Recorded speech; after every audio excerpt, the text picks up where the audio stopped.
As everyone is now aware, President Joe Biden has withdrawn from the 2024 race, and he is no longer standing for re-election. Vice President Kamala Harris has his endorsement. It appears that she has the delegates necessary at next month's convention for the Democrats in Chicago, so probably she'll be the heir apparent. And then we're going to be talking about who's going to be her vice presidential candidates, how does she fare against Trump, and all that. Those are things that we're going to continue to follow as we get closer through this election season. But I want to look at a more fundamental issue first before much daylight gets underneath this announcement. And that is, should President Biden withdraw from his position entirely? Is he still fit to be the commander in chief all the way between now and January of next year? That's a crucial question, which I think not enough people are paying attention to because they're looking at all the manifestations and the machinations of the Democratic Party and how all that's going to work out.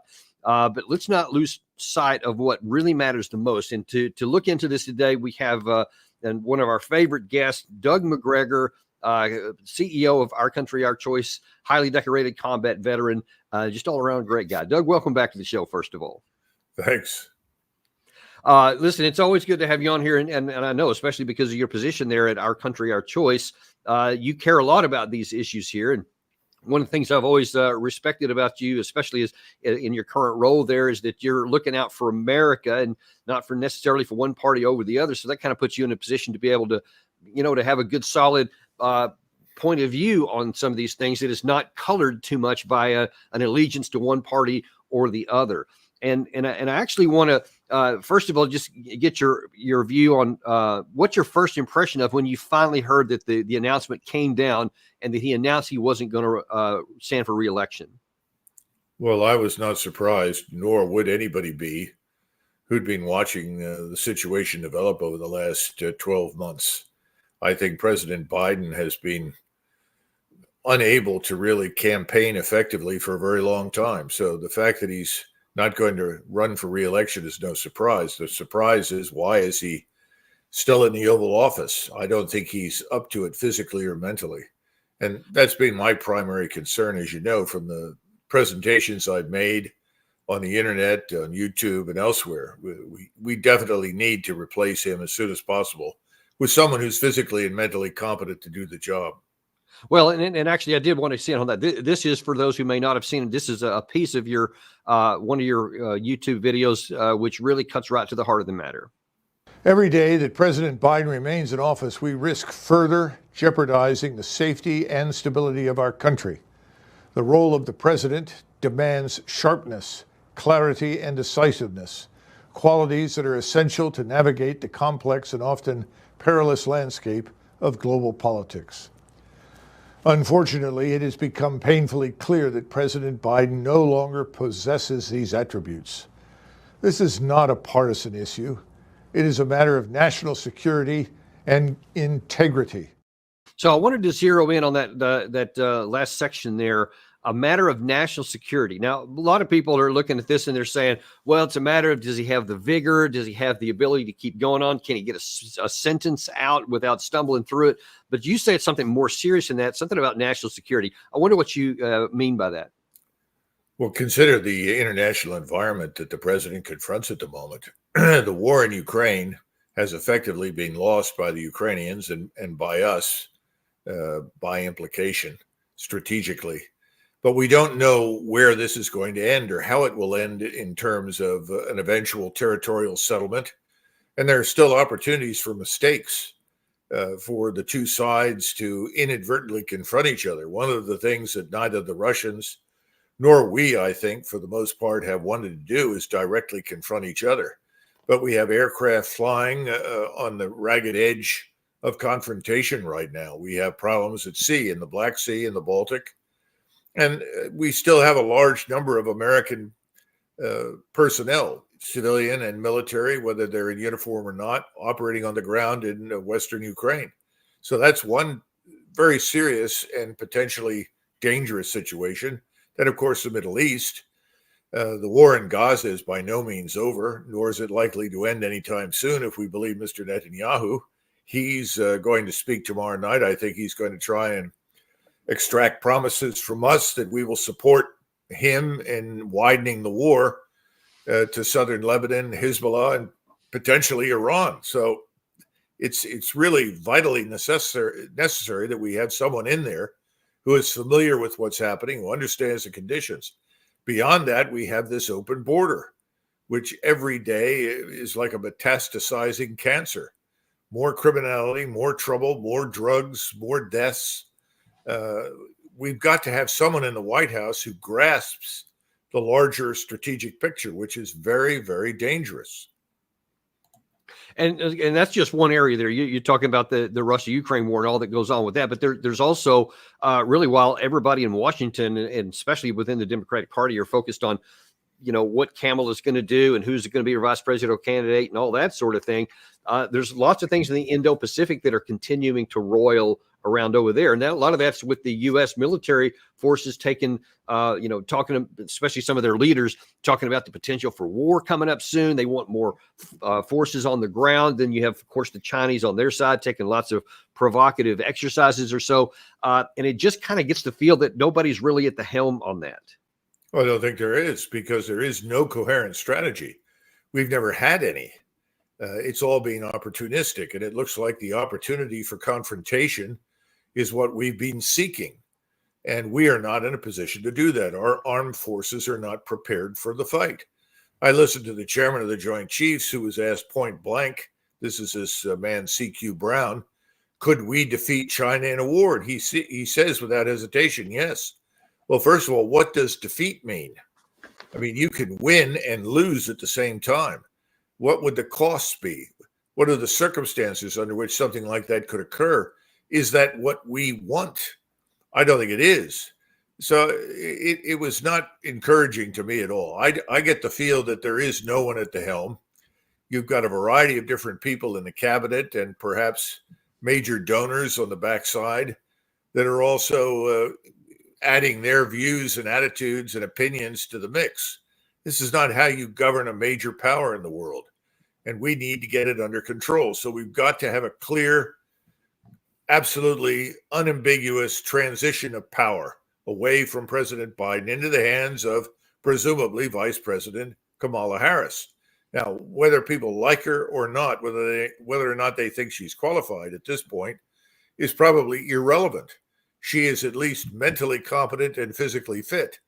So let's put her in the job and then surround her with the most competent advice that can be found. That's what we need to do. Now, I'm going to look at some of the things about Harris here in a few minutes, but first of all, just really to kind of reinforce why you say that, because a lot of people may hear that and they're thinking, wait, are you serious? You want Kamala Harris in there? Well, it's not a matter of whether I would like to have her. That's what the election's going to decide here coming up soon. But it's a matter of, can the current office holder even do the job? And look, I want to show you something, first of all, that from last February. This was definitely not the first, but it was one of the most major up to that point. And I want you to notice how similar this is to a second clip I'm going to show you right after it. Watch this from February. There is some movement, and I don't want to well, maybe choose my words. There's some movement. There's been a response from there's been a response from the opposition, but yes, I'm sorry, from Hamas, but it seems to be a little over the top. We're not sure where it is. There's a continuing negotiation right now. Now, I've talked to an expert on dementia who's a medical professional, and what I'm told is that the people who are in this condition, the normal brain synapses and the things that we ordinarily use when we're talking, and it goes to certain parts of the brain to pull information out or memories or whatever, you're looking straight ahead, et cetera. But when you're in a dementia situation, there could be like a disconnect from the wires, so to speak, in the brain. And they said that you'll look down and your brain is trying to make that connection. It's kind of looking down until it gets it and pops back up. That was on display in February. Now, watch how similar that is to one that happened last month. Making sure that we're able to make every single solitary person eligible for what I've been able to do with the COVID. With dealing with everything we have to do with look, if we finally beat Medicare, then he pops up and says something that wasn't even connected with the topic here. So when you see things like that, I mean, can you imagine in the scenario you drew a second ago that something's going on, there was a clash of aircraft or something, and now all of a sudden you have to have the president make a war and peace decision? He can't have that. Well, I've seen a situation, this is perhaps 2 years ago, where a document was placed in front of President Biden in the Oval Office on the desk.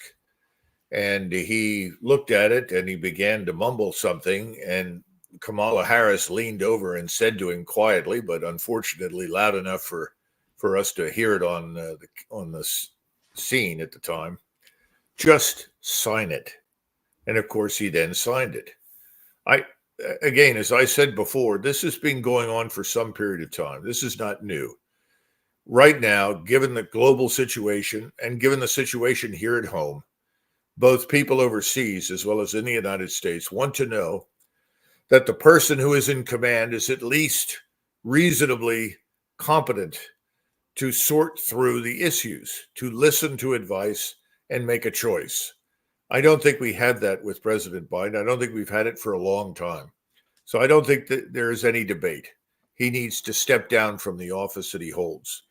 And, if he doesn't, we are in a very vulnerable position right now, let's face it.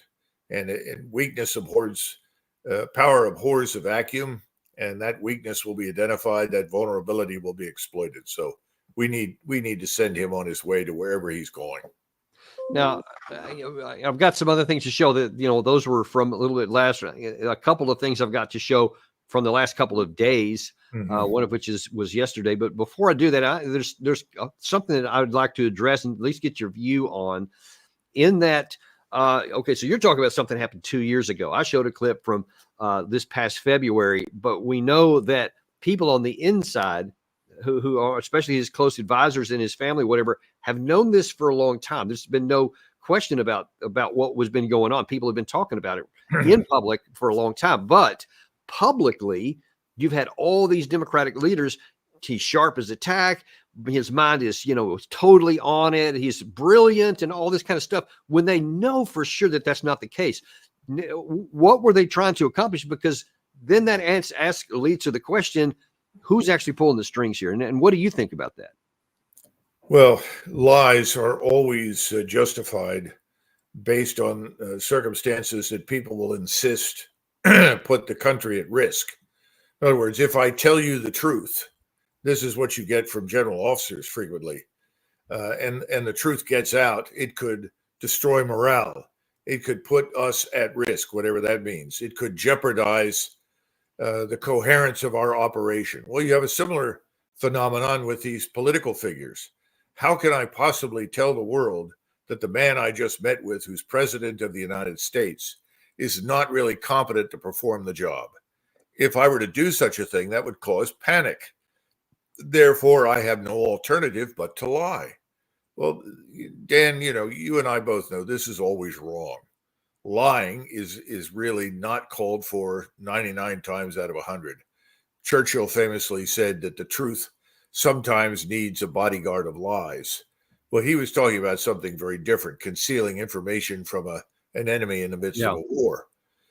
That's not what we're about right now.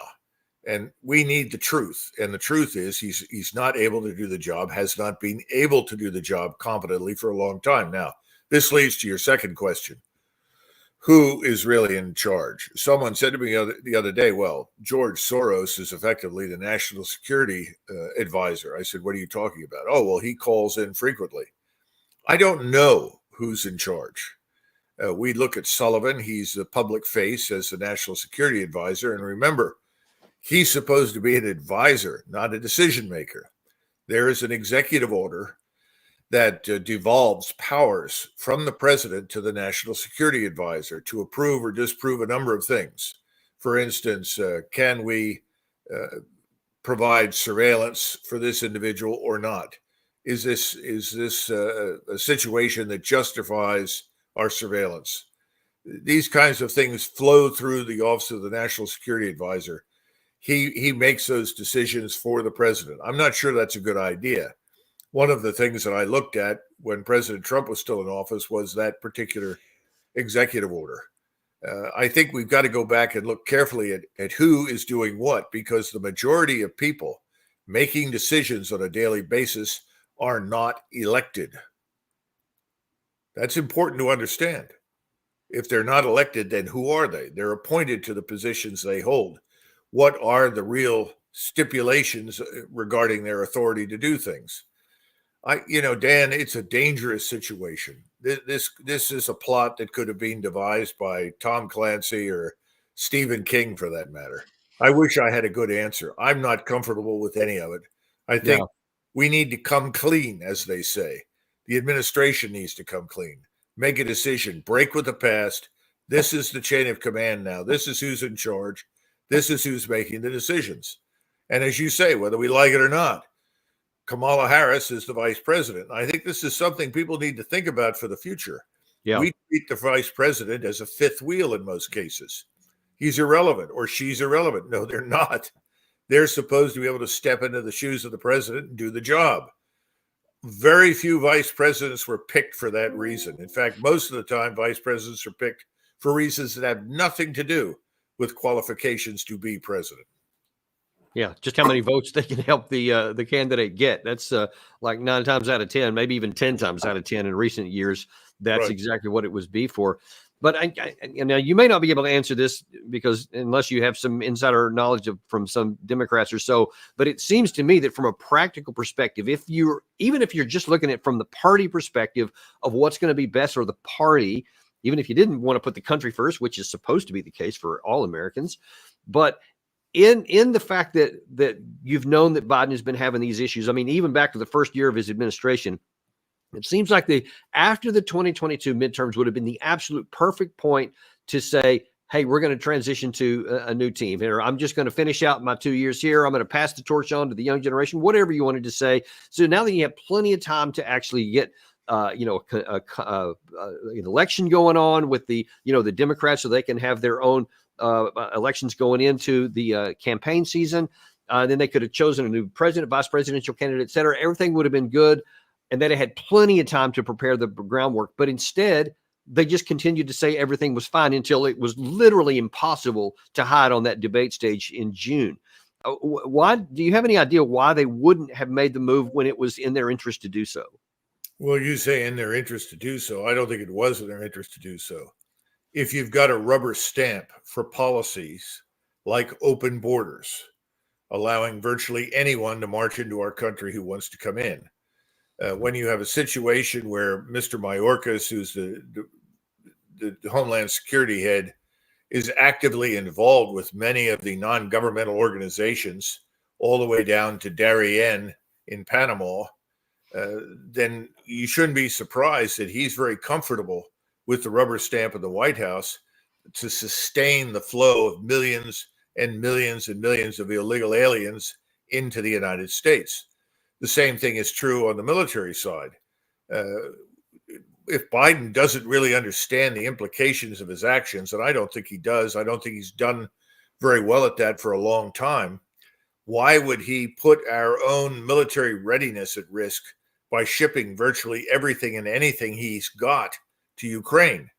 Go back and listen to what Joe Biden had to say as president in March or April of 2022, when people asked him, well, are you going to supply this, that, or the next thing? Long-range strike missiles, F-15s, F-16s. And he said, no, absolutely not. That would mean World War. I'm sure you can go back and find it. Yeah, I remember it. And within the last 6 to 12 months, what do we get out of him? Sure, we're going to do it. We have to do it. Next question. The man may have had a better grasp of reality at the beginning, but it hasn't lasted very long. And I think people like Blinken and Sullivan and others who are in the cabinet have enjoyed having the rubber stamp. The rubber stamp stops nothing.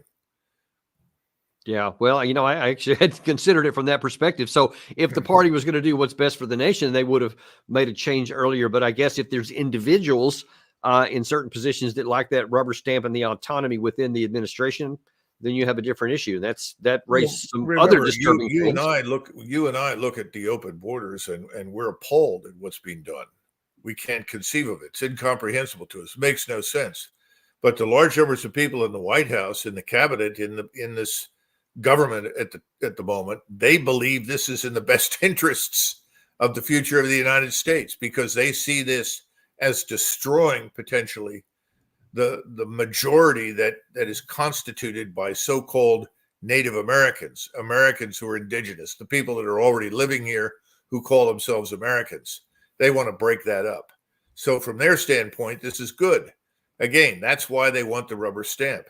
The sad part is, how much of this has President Biden ever really understood? I'm not sure he's ever completely grasped the implications of any of these policies. Yeah, and that again, yet is another disturbing point here, because I'm not sure that would be changed too much if Kamala Harris comes in. But we'll talk about that in just a second. But first of all, okay, so after the debate debacle, and then after the George Stephanopoulos, interview that was supposed to set everybody's mind at ease, and it just raised more alarm bells, and then the NATO press conference that he had at the end, which also included its own share of stumbles, et cetera. After all that, Biden still is not willing to step aside. Everybody keeps saying in the Democratic Party, you need to step aside, you need to change horses, et cetera. This is what he said. This is his last public speech that he has given to date. And listen to what he says. Here's my plan for the first 100 days of the second term. Kamala and I are calling on Congress to pass the John Lewis Voting Rights Act. I did all that I was constantly able to do with executive authority, but we need the act. And we need to pass the Freedom to Vote Act. Now, it was just shortly after that he allegedly got COVID and had to go home to rest and recover from that. Then finally the decision was made. And then following that, and this is just yesterday. Well, no, I'm sorry. This is the day before yesterday it was the 17th. I'm sorry. This is the last video that we've had to date. We still haven't had any more video, but this is the last image we saw of President Biden. Watch this, and especially watch the very end of it in his car. So now he's obviously coming down the ramp very slowly there, and not exactly exuding a lot of confidence and strength, or that he's even sure where he's supposed to go. And he seems to be asking people instead of just walking down the ramp. But at the end here, and I think this gets to your comment about the capacity, whether he at one point had some good ideas, whether he knew what he was doing, that's one thing. But the question is, can he actually do it? Now, watch this part here. Now he's getting in the car. You can see his silhouette there, but he can't make it in. He can't get into the seat even. And so somebody's going to reach inside on the inside and kind of help pull him in. He's so frail, he can't even get into his car. And when you see that, you've got to think, now, hang on. Is this someone who has the capacity to even stay in office? Forget about whether he should run in 2020, for 2025 and 2029. I mean, that just is absurd to even say out loud anymore, especially. But we get back to your original premise. Should he stay until October or January of next year? Well, I think the answer is obviously no. The nation has received, as a result of this, what I would call a black eye.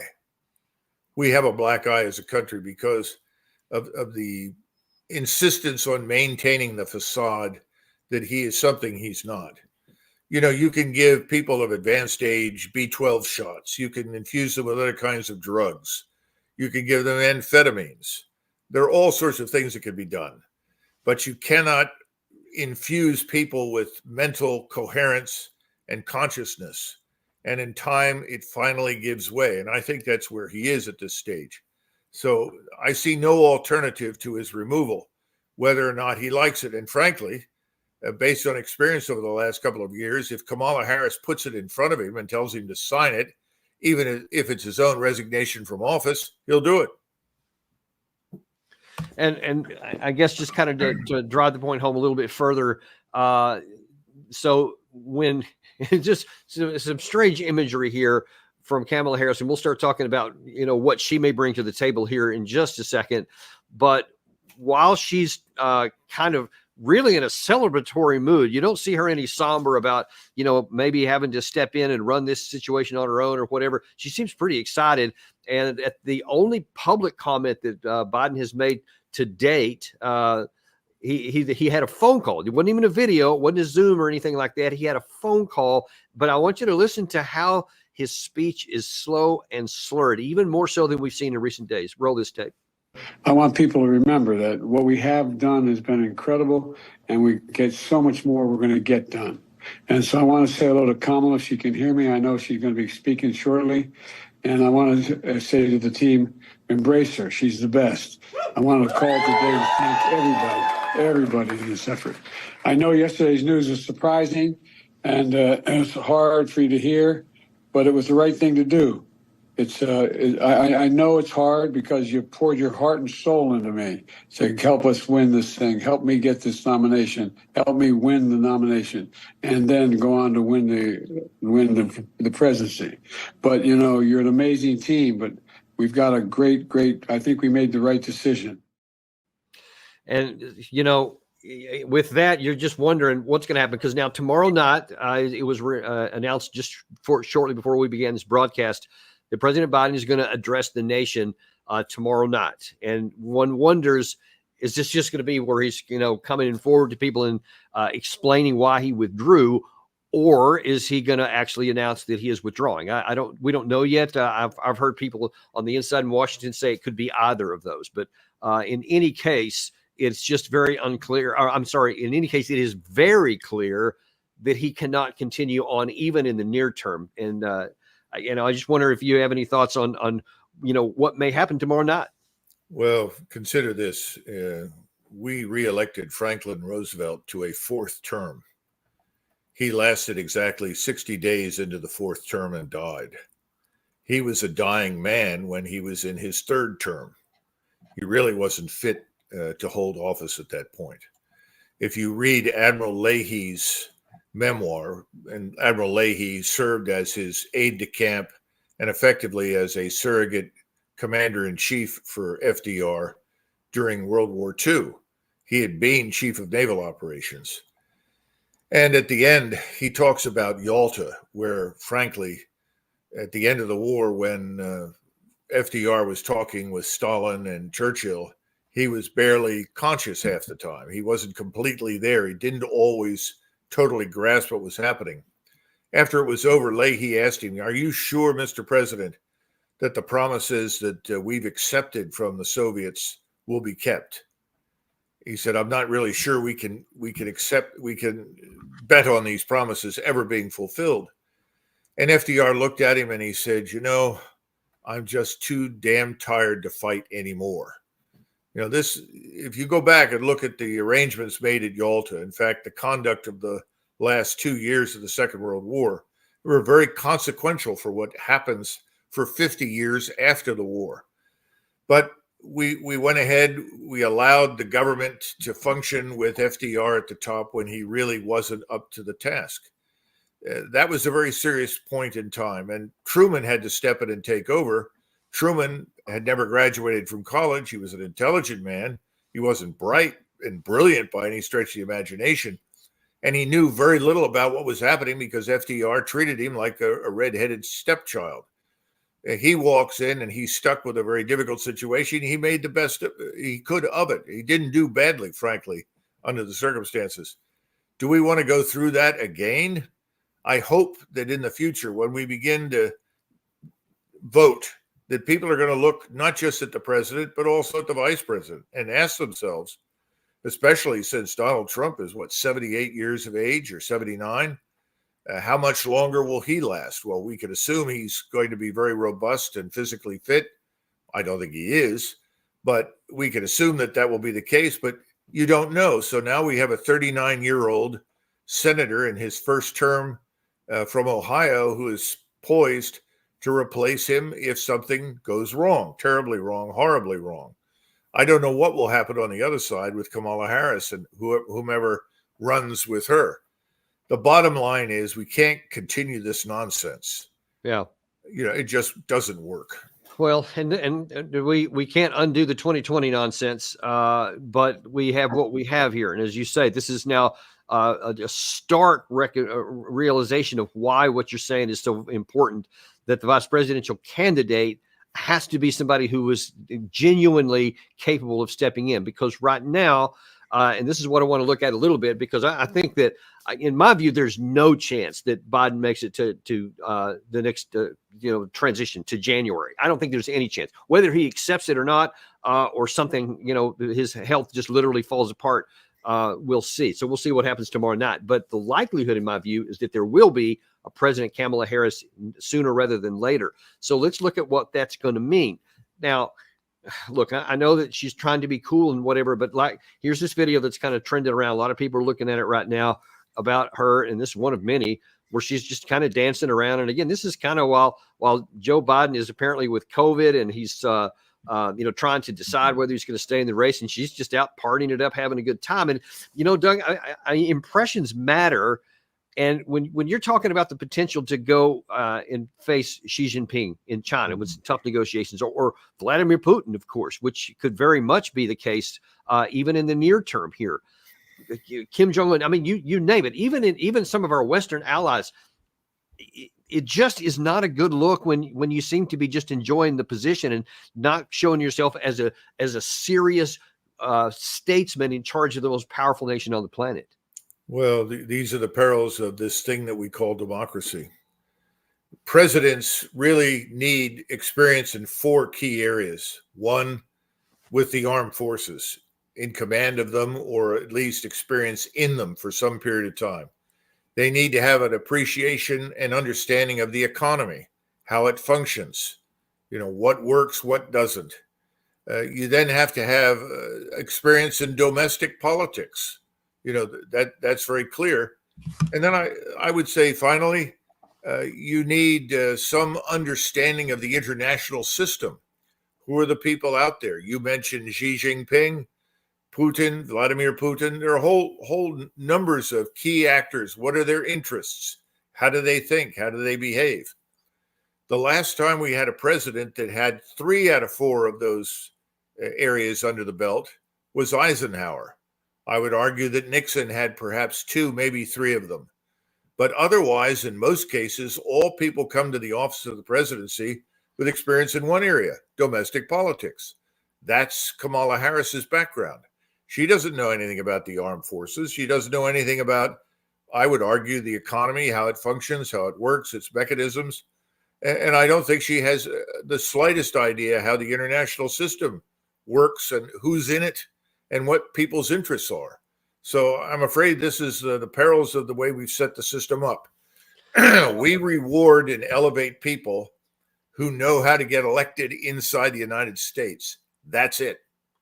Well, and by the way, I just want to point out that video, though it's trending right now, it was actually from, as I understand, from 2020. But that doesn't change the fact, because she was still running to be vice president back then. And the things she's done since have just added to that. So I think that still stands. But then that does get clear. What she was doing makes sense from a domestic standpoint. Yeah. That's something that many voters will see and say, oh, she's a regular person. That's a good thing. Has nothing to do with governing. Right. Yeah, that's important to distinguish between those. And that gets to the next issue I wanted to talk about, which you've also been out there publicly, and that is with the voting itself. Not just who is selected as a candidate, who you voted for, but the process of voting as well. And you released a video recently on what the government should do on the SAFE Act that's voting, and I want to get into a little bit of that. I'm going to show a clip of what you talked about there, and then I want to talk about, I want you to expand a little bit on why it's necessary. Watch this. Few Americans are aware, but a short time ago, Democrats as well as Republicans raised questions about the conduct of federal elections.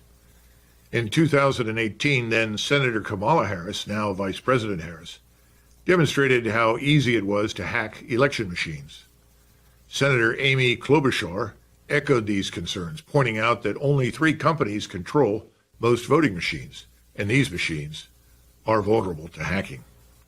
Now, Doug, because there was all what happened with the 2020 election, and and all the claims that it was unlawful or whatever, and how all the Democrat parties just know it was really good to go. It's hard to remember that the Democrats were leading the charge on this just one cycle. Before that, you mentioned Amy Klobuchar. Here's what she said. Let me get you to respond to something the Director of National Intelligence, Dan Coates, said about this election. Take a listen, Senator. Our focus here today is simply to tell the American people we acknowledge the threat. It is real. It is continuing, and we're doing everything we can to have a legitimate election that the American people can have trust in. Senator, I have to say it's that last phrase that sort of sent a little bit of a shiver down my spine. So that we can have a legitimate election. It wasn't a guarantee yet. How confident are you that the 2018 midterm elections are going to be legitimate? I'm very concerned that you could have a hack that finally went through. And so, yeah, that's probably what you were referring to there, where she straight up said that, as well as Kamala Harris with some of the other issues, which they don't seem to think about anymore. So what has or hasn't happened with election security since she made that comment? Nothing. If we go back to the election in 2000, where people were trying to sort through things called hanging chads in Florida, and it was a ridiculous exercise. By the time it was over, the Democrats were absolutely convinced that the election had been stolen from them by George W. Bush. And they had a point. I don't know that it was necessarily stolen, but frankly, it raised serious questions about the validity of the electoral process. Now, let's go forward to 2016. Again, there were questions then about the validity of votes being cast. Amy Klobuchar brought it up. She's right. She said, I don't have high confidence. There is no reason today for anyone to have high confidence in the validity of our electoral process. Nothing has changed of substance since 2020. And so what needs to happen? What are you advocating? Well, I gave a detailed outline in that presentation, but the point that I was trying to make is, first of all, do we really want election integrity? One side seems to want it, but both sides never want it at the same time. Yeah. In other words, one side wants it when they think they'll benefit from it. The other side is happy that the electoral process is flawed if it works to their advantage. That's unacceptable. There has to be an understanding that, no, this won't work. We got to get past all these ridiculous notions that, grandma is 92. She really wants to vote in the election, but she's ambulatory. She can't get there. Well, tell grandma, I'm sorry, but grandma can't go and vote then. In other words, stop all the nonsense with this ballot harvesting of absentee ballots. Stop this business with machines. We've been down this road so many times. The French have had problems with online voting. All the Europeans have tried this. Sometimes it works well. Most of the time it doesn't. The French ultimately threw it out. We need to go to a system that's very straightforward. Number one, 48 hours of voting should be possible. And it should be done over a weekend. It should start at 6 a.m. on Saturday and end at 6 p.m. on Sunday. In other words, on those 2 days, you can go and vote whenever whenever you can get away to vote. You're no longer walking away from work or anything else. We don't need a special holiday for it. So that's the first thing. Second thing, you've got to vote in person. I'm sorry, but that's the way it is. And you've got to show up and demonstrate conclusively that you're a citizen of the United States. And what I would recommend that we do, and what I did recommend in the presentation I made, is that we have voter ID cards. And you go to the police station, a police station designated by the governor of the state in which you live. You go to that police station, and they will issue you a voter ID card when you present to them your birth certificate, proof of residence in the area, and or a passport. Then he'll say, okay, or she will say, fine, this is your voter ID card. That's your voter ID number. Here's your photograph. If they want to fingerprint them, they can do that. I could care less. But the point is, go to the police station and get this done. Then when it's time to vote, you show up with your card and say, hey, this is me. I'm an American citizen. I live here. I want to vote. And then you can vote. End of discussion. Then you make sure that you have representatives from all the political parties involved in the election. Today, it's not just Republicans and Democrats. We have independents, libertarians, and so forth. They should all look at the card and confirm, yes, you are the one, you live here, you can vote.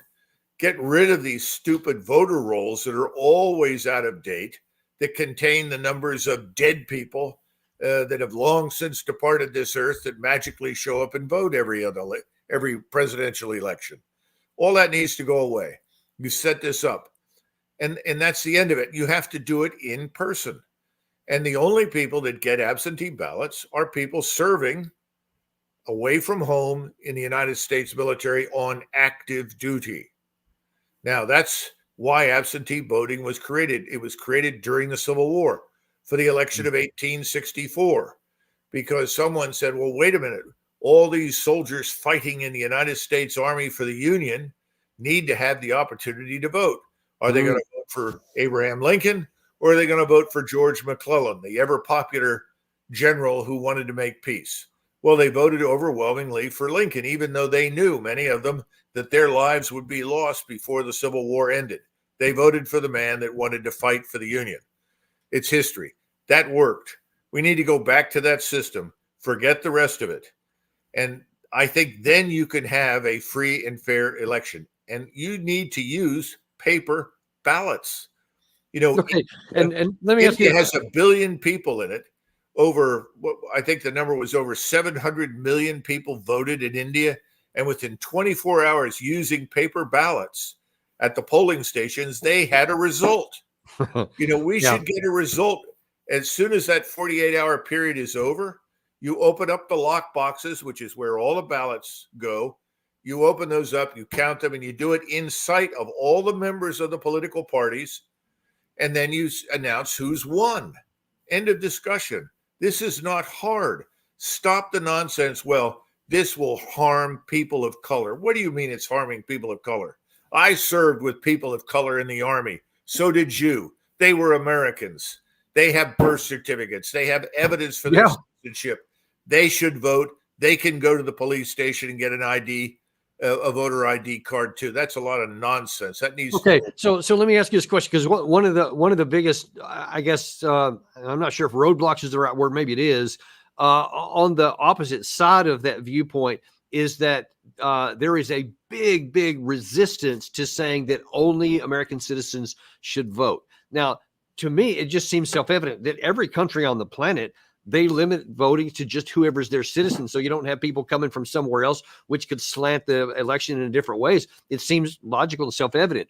Why are so many people against saying, no, there should be an ID so that whoever is voting is who is supposed to be voting, has been validated as being a citizen and valid or authorized to vote? Why is that a hard issue? It has not always been uniformly enforced. That's the first thing. Remember, the Constitution says the states are responsible for the conduct of elections.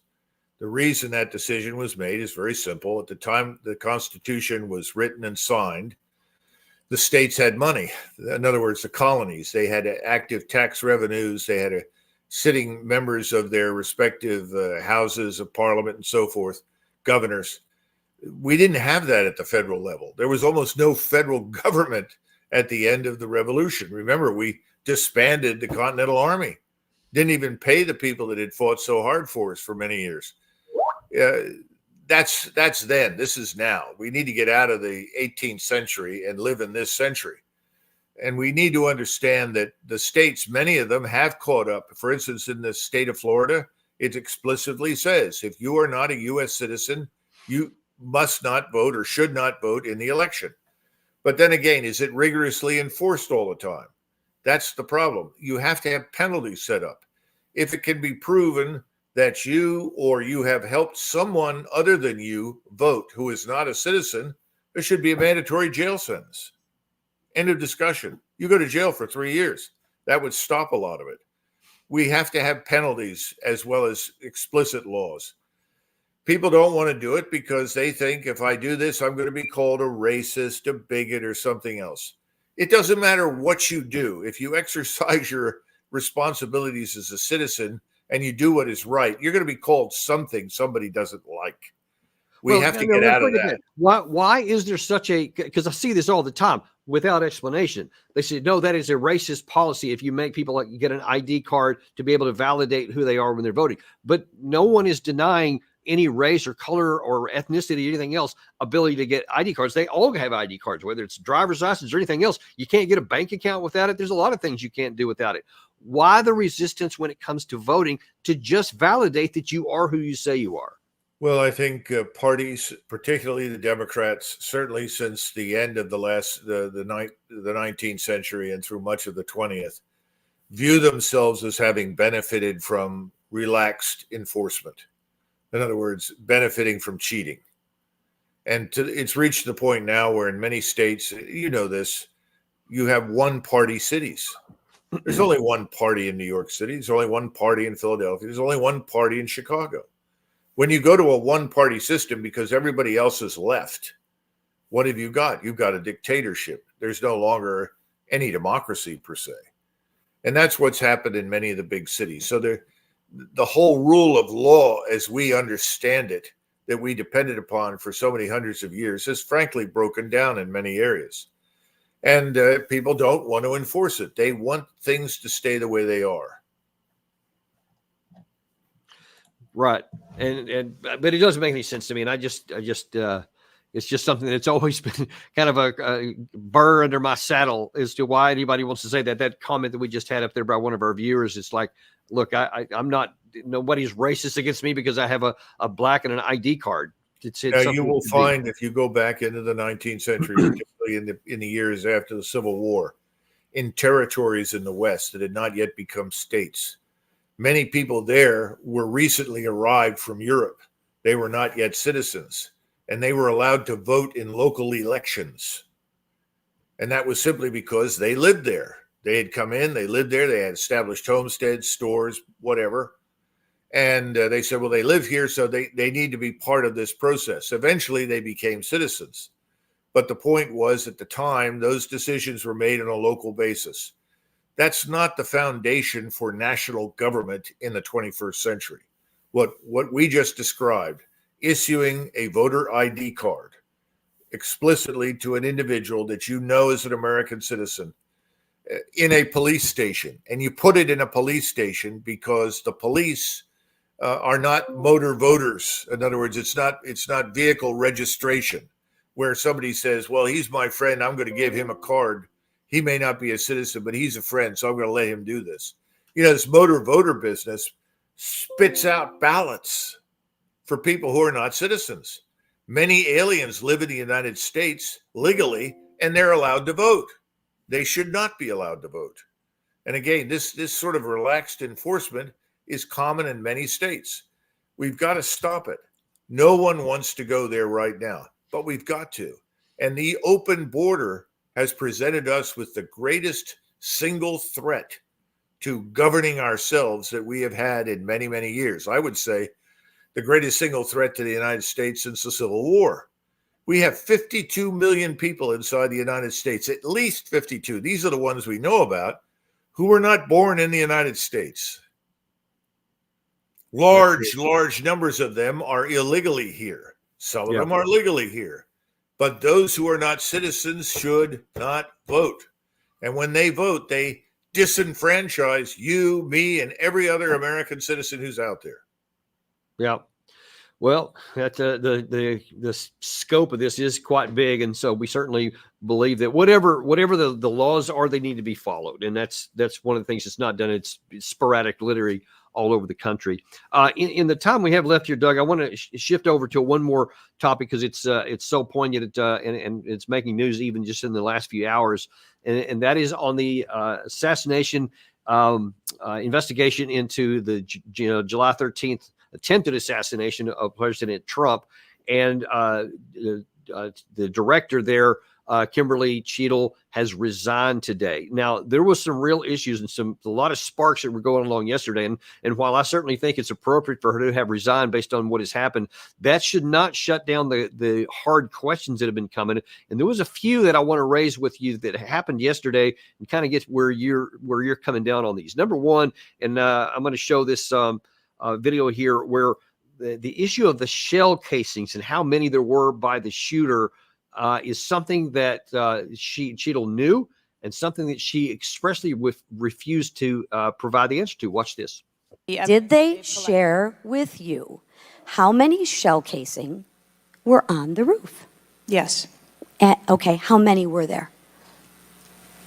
I would refer to the FBI for How their investigation many were there? and their information that they need to share in their investigation. So they've shared the information with you. You just don't want to share the information with us, correct? We have concurrent investigations that are going on. So they have shared this information with you.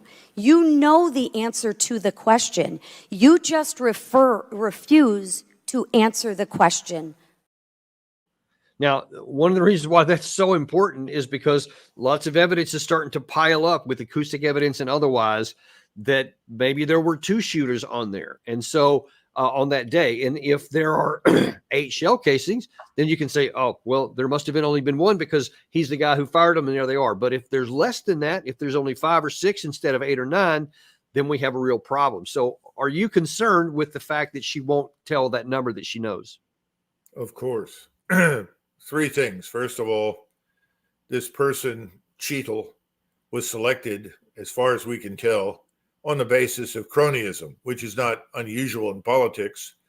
But she was given the job because she was a quote-unquote friend of Dr. Jill Biden. This sort of thing is a problem in politics. It needs to stop. There is no test for character, competence, or intelligence right now.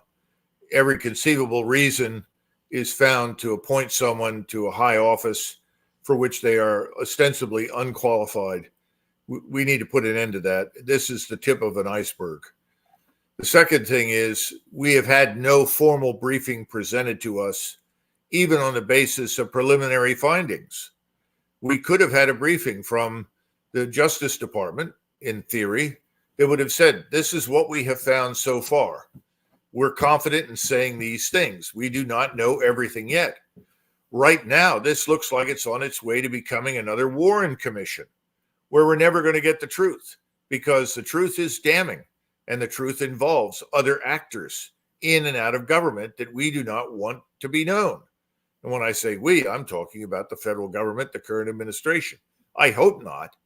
But when you deal with this kind of obfuscation, you have to assume there's something very, very wrong here. There's more to it than what we know, or someone would have said something by now. Correct?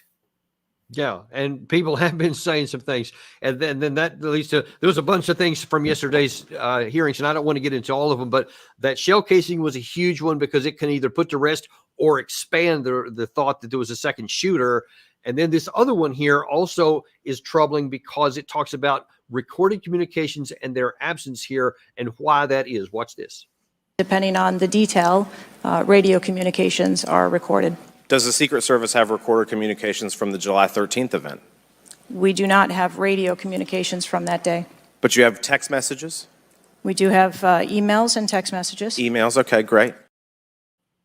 And look, having those communications would answer also a lot of questions, but their absence means it's possible for you to just continue on to say really anything that you'd like, and not provide any evidence, because like for one of the specific things I've already talked about a couple of times on other shows is the fact that 2.5 minutes or over 2 minutes before the first shot was fired, the Southern counter sniper team picked up its southern focus and turned to the north, like someone told them to move up that west. But she said in her testimony that it was only seconds before the shot before they finally realized someone was on the roof. So something isn't jiving, and those communications would have answered that question, but now apparently they don't have them.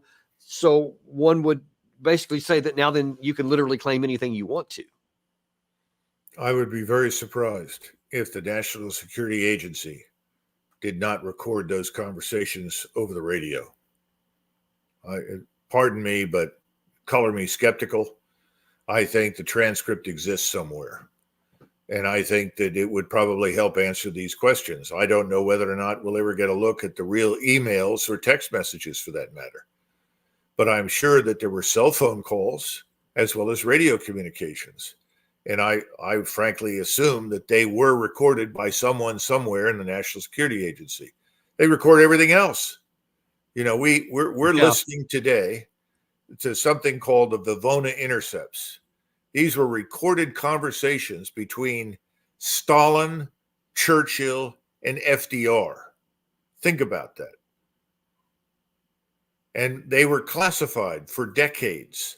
Now we have access to them in a wonderful book called Stalin's War by a Professor McMeekin, or McMeechan, I don't know how they pronounce it, McMeekin, I think, Sean McMeekin, at Bard University or Bard College in Northern New York.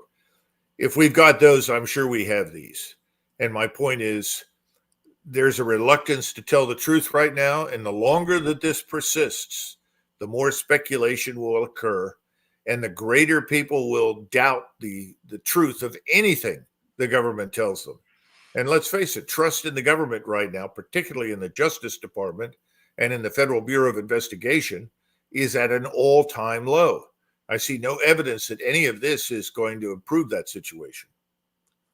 Right. Yeah. And that is one of the bigger concerns. And really the ramifications of what I'm even suggesting here are quite disturbing.